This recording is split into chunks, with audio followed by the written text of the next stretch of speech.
بيبدأ الملخص مع بطلتنا يون وهي بتتفرج على ماتش كورة، بس بتلاقي حبيبها بيبعت لها رسالة وبيعرفها انه مش هيعرف يقابلها زي ما كانوا متفقين، وبيقول لها انه سافر وشكله كده كرف لها لما حس انها عاوزة تتجوزه. فهي بتحس باليأس والإحباط وبتجيب التورتة اللي كانت عاوزة تفاجئه بيها، وبنلاقي انها كانت ناوية تتقدم له هي ادم البعيد ما كانش ناوي يتلحلح، بس هو من ساعتها اختفى من حياتها. وبعد كده ب8 شهور بتكون بطلتنا يون راكبة قطر ورايحة لشغلها، بس فجأة بتيجي رسالة على موبايل كل اللي موجودين إن في عاصفة شديدة وأمطار غزيرة. بس لما بتخرج من محطة القطر بتلاقي الشمس طالعة عادي والدنيا جميلة، فبتروح تفطر قبل ما تروح على شغلها. وساعتها بيجي صاحبها وبيعرفها إن صاحب الممنوعات التلاتة هيرجع تاني للشغل في شركتهم بعد ما كان شغال في أمريكا. فهي بتقوله من غير اهتمام مين ده يعني، فهو بيكون مصدوم انها ما تعرفش كانج، وبيكون معروف في الشغل ان ده مدمن العمل الاسطوري. وبنعرف ان في 3 حاجات ممنوعة عنده، انه لا بيبتسم ولا بيجامل ولا بيعتذر لحد. وبعد كده بتيجي صاحبتهم التالتة وبتقول لهم ان لما الموظفين سمعوا ان كانج رجع خدوا اجازة للعلاج النفسي. فهي بتضحك وبتحس انهم بيبالغوا شوية، وبيكون عندها فضول انها تعرف هل هو شكله حلو ولا لا. بس ساعتها بيقاطعهم صوت مديرهم وهو بيزعق لان في مشكله، وبيعرفوا ان خط الانتاج اتوقف، وبيقولوا لمدير ليون انها تروح للمصنع وتحل المشكله وتشغل خط الانتاج تاني. وبنلاقيه بيطلب لها مروحيه علشان توصلها على المصنع قبل ما يقفل، ولما بتوصل بتلاقي العمال ماسكين في بعض. نعرف ان المنتج اللي اتوقف هو كور تلج، بس مشكلتها انها مش نقيه كفايه. بس يون بتكون عاوزة تمشي الدنيا لأن كده المنافسين في السوق هيسبقوهم، وبتقول للعمال إنها تحفة ونقية جدا وممكن يبقى يحسنوها بعدين، بس أهم حاجة دلوقتي إنهم يرجعوا يشغلوا خط الإنتاج تاني. وأول ما بتقول كده بيظهر بطلنا كانج وبيقول لها بكل تناكة ويحسنوها بعدين ليه ما يحسنوها دلوقتي، وبيقول لها إن شغلها مش احترافي. فهي بتقول له انت مين اصلا، فبيعرفها انه كانج. فهي بتتصدم ان ده الشخص اللي الكل كان بيحذرها منه، وبدأت تصدق ان كان عندهم حق فعلا. اما العمال بقى لما بيعرفوا ان ده كانج الاسطوره بيتصب عليهم جردل الميه ساقعه، وبيقولوا له ما كناش نعرف يا معالي البيه انك راجع النهارده. فهو عرفهم انه حب يشوف الشغل بنفسه، وبيقرر العمال انهم يوقفوا خط الانتاج لحد ما المشكله تتحل. اما يون فكانت خايفه من رد فعل مديرها لما يعرف المشكله دي، بس ساعتها بيقول لها سواقين المروحيه ان في واحد كمان هيركب معاها، وطبعا بيكون ابننا كانجا. فهي بتكون متوتره بسبب ان اول موقف بينهم ما كانش الطف حاجه، فهي علشان تحسن الدنيا بينهم بتعرفه بنفسها وانها من فريق التخطيط. بس هو بيقول لها انها اتغيرت عن زمان، وشكل كده كان في حب من طرف واحد. بس قبل ما تفهم هو يقصد ايه الطيارة بتتهز، فهي بتترعب وبيجيلها بانيك اتاك لانها بتفتكر التحذير بتاع الصبح، فبتفضل تصوت، وابننا بيبص عليها وبيقول مالها الهبلة دي. بس بعدها بثواني المروحية بترجع تستقر تاني، وبتكون مكسوفة من اللي عملته. ولما بترجع الشركة المدير بيمسكها غسيل ومكوى، وبيقول لها انها تبدأ تفكر في حل المشكلة دي وتسلمه تقريرها لما تخلص. ولما بترجع البيت بيكون مسيطر عليها انها تستقيل من الشركة دي، بس بسبب مصاريفها الكتير ما بتقدرش. وبعد كده بتروح تكلم صاحبتها وبتنصحها انها تبعد عن كانج، فهي بتقول لها ان شركتها كبيرة ففرصة انها تقابل شخص مهم زيه مستحيلة، واتكت على السين. وبعد كده بتسألها صاحبتها لو لسه بتفكر في الاكس اللي سابها، بس بنتنا بتتعصب وتقول لها ما تجيبش سيرته تاني. وساعتها بتفتكر اول مرة شافت فيها الاكس وكان سنة 2013، ولقيته فيها بيعزف على بيانو، فهي اغرمت بيه. ولما لاحظ انها مركزة معاه فهي من احراجها قالت له انها بتعرف تطبل، فهو اداها ورقة علشان تسجل في فرقته، وهي اصلا ما كانتش بتفهم في الطبلة ولا حاجة، بس راحت اتعلمت علشان تبقى معاه.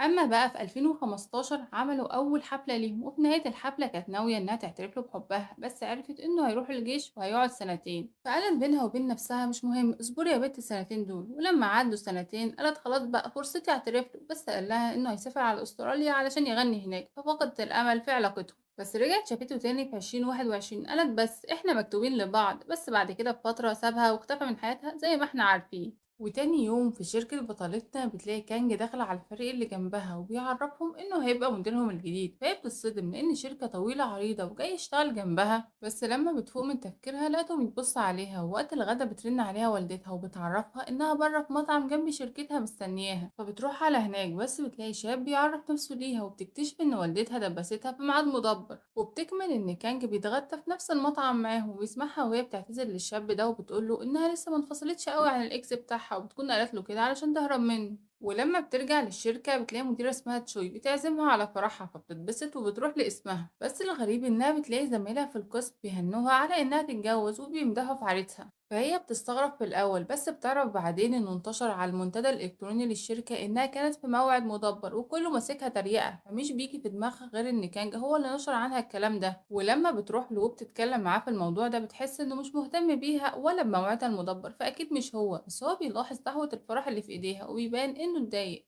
فهي بتلاحظ وبتسأله إذا كان هيحضر ولا لأ، فهو بيقول لها لأ وبيمشي، فهي بتقول لنفسها ماله ده. وتاني يوم في الشركة بيجتمعوا علشان يلاقوا حل للإنتاج اللي متعطل ده، بس يوم بتكتشف إن في واحد سرق التقرير بتاعها، فبتقرر إنها تقفل صور الملف إنها تتعرض على الشاشة. فهو بيتحرج وبيتوتر لأنه معتمد على الصور دي، وبياخد كان باله من اللي بيحصل وبيقرر يسأله كام سؤال عن اللي كان بيقوله، وطبعا ما بيعرفش يجاوب. وفي آخر الاجتماع بيقرر كانج إنه يوقف الإنتاج تماما لأنه مش هيقدر يطلع منتج فيه عيب حتى لو خسر، وبيكون الكل معترض على كلامه ده. بس بنعرف إن كانج كان عندها حل للمشكلة دي وهي المسامير الجليدية، بس كانت محرجة تقول لهم علشان ما يضحكوش عليها زي ما العمال اللي في المصنع ضحكوا عليها. وبعد الاجتماع كانج بيسألها هي ليه ما استغلتش الفرصة وقالت الحل ده في الاجتماع، هي مش بتكون عارفة تقول له ايه وبتمشي، بس هو بياخد باله إنها نسيت دفترها.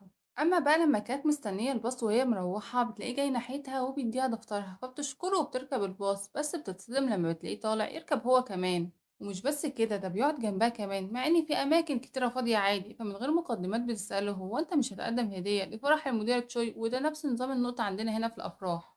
فهو بيسألها هو انت كنت هتقدمي هدية لجوزك السابق في فرحه، وبينزل من الباص، فهي بتتصدم ان ده جوز المديرة تشوي السابق، وبتعرف هو ليه اتضايق لما شاف دعوات الفرح. وتاني يوم بتروح على الفرح وبتكون ندمانة على اللي قالته الكانج، فبتبعت له رسالة اعتذار. وبعد الفرح بتروح تقعد في جنينة وبتفتكر ذكرياتها مع الإكس، بتزعل على نفسها إنها كانت بتحبه وما تستحقش منه كده، وبتبص على الرسائل اللي بينهم وإنه ما كانش بيرد عليها لحد ما أنهت علاقتهم، وحتى دي مردش عليها هي كمان.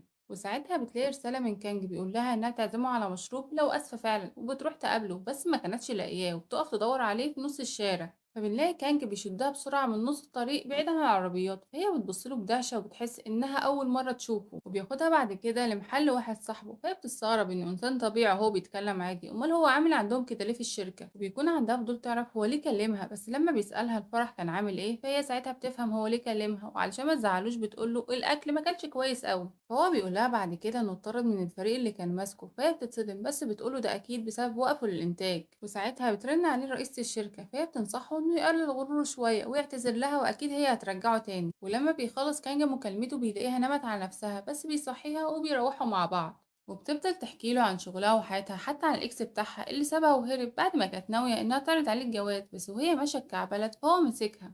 وبنلاقيه بيعرض عليها انهم يخرجوا مع بعض تاني يوم، وعلى الرغم انها بدأت ترتاح له وكانت عاوزة تبقى معاه وقت اكتر، بس بسبب منصبه مش بتحب تتعدى حدودها، فهو بيحس انها رفضته بشياكة. وتاني يوم بتروح بطلتنا يون على السوبر ماركت، وبيكون منظرها لا يسر عدو ولا حبيب، حتى انها كانت لابسة شورت بيتلبس تحت الهدوم. وبيدخل بطلنا نفس السوبر ماركت لانه ساكن قريب منها، بس اول ما بيشوفها بالمنظر ده مش بيقدر يتحكم في نفسه وبيمشي بسرعة من قدامها وبيفضل يضحك عليها. فهي بتتصدم ان الراجل اللي كان معروف عنه انه ما بيضحكش بيضحك عليها، وبيزيد اصرارها انها تستقيل من الشركة. ولما بتروح للشركة بتفضل تتجنبه كل ما بتشوفه، بس وقت الغدا بتلاقيه جايب اكله وبيقعد معاها هي واصحابها على نفس الترابيزة وسط طبعا همسات الموظفين. بس هي بتتضايق لما بتلاقيه بيعلق على الاكل بتاعها وانه مش صحي، فبتقوم وبتسيبه وبتروح تجيب قهوة. بس لما كانت جايه تحاسب لقيته في قفاها وبيدفع لها هو الحساب. ما يصحش كده، اتقل شوية. بس ابننا شكله ما يعرفش حاجة عن التقل، وبيقول لها انه عاوز يتكلم معاها شوية، بس هي بتتهرب منه وبتحس صاحبتها انه معجب بيها. وبعد الشغل بتروح تقابل واحدة من صحابها القدام وبيتكلموا عن كانج، وبتكون شايفة انه بيتصرف بالطريقة دي لانه خايف انها تقول للموظفين انه كان متجوز تشوي. بس صاحبتها دي برضه بتكون شايفة انه عاوز يخرج معاها في موعد، وبتنصحها انها تديه فرصة. وتاني يوم في الشغل لما بتكون داخل الاسانسير بتلاقيه في وشها، فبترجع تاني وبتقوله انها نسيت حاجة. فبيضطر كانج انه يلجأ لحيلة بسيطة علشان يقابلها، وبيخلي واحد من صحابها يتفق معاها انهم يتقابلوا، ولما بتحضر بيروح هو يقعد معاها. فهي بتتحرج وبتكون فاكرة انه هيقول لها انه معجب بيها، بس بتتصدم لما بتكتشف انه كان عاوز يقول لها طول الفترة اللي فاتت دي ان الرئيسة كلفته مهمة هو عاوزها من ضمن الفريق بتاعه.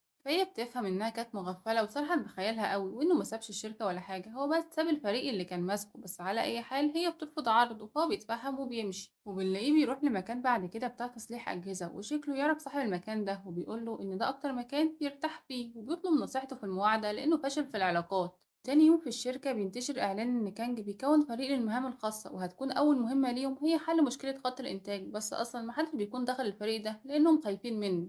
أما صاحبة بطلتنا فبتاخد أجازة من الشغل عشان تروح لحبيبها في مدينة تانية لأنه ما كانش بيرد على رسايلها، بس هو بدل ما يفرح إنه شافها بيزعلها إن جت فجأة من غير ما تقوله. وفي الوقت ده بطلتنا كانت خارجة من الشركة بس سمعت صوت عالي جاي من أوضة، ولقت بطلنا وهو شغال وبتفضل مركزة معاه، بس لما حست إنه هيشوفها مشيت بسرعة بعيد عنه. ولما كانت مروحة بتتفاجئ بالإكس بيرن عليها، ولما ما ردتش عليه اتفاجئت بيه بيناديها وبكل بساطة بيعتذر لها إن سفريته المرة دي طولت شوية. فهي مش بتكون عارفة ترد من بجاحته وبتقوله الكلام ده تقوله لما تتأخر ساعة ولا ساعتين، مش 8 شهور تختفي فيهم وراجع تعتذر. وتعرفوا إنها كانت مستنية تشوفه من بدري مش عشان وحشها بس عشان تنفصل عنه. فالراجل بجح بيقول لها انفصال إيه، لا أنا مقدرش أبعد عنك، بس هي ما بتهتمش بكلامه وبتقوله إنه كل حاجة بينهم انتهت. وتاني يوم في الشغل بيحصل مشكلة بينها وبين مديرها وبيزعق لها قدام الكل، فكانج بيتضايق وبيقوله إن شكله مش هيتغير عن زمان. وبعد كده لما بيقابلها كانج بيحكي لها إن نفس الموقف ده حصل معاه قبل كده مع نفس المدير، بس هو ما يقيسش زيها ودور ورا المدير واكتشف ساعتها إنه بياخد رشاوي من الناس. فراح بلغ الإدارة بالكلام ده، ولأنه ما كانش معاه دليل طردوه من الشركة. ومن ساعتها العلاقة بينهم ما بقتش أحسن حاجة، وبيرجع يعرض عليها تاني إنها تخش فريقه وبيأكد لها إنه مش هيعملها زي مديرها، فهي بتستغرب إنه متمسك بيها أوي كده ليه.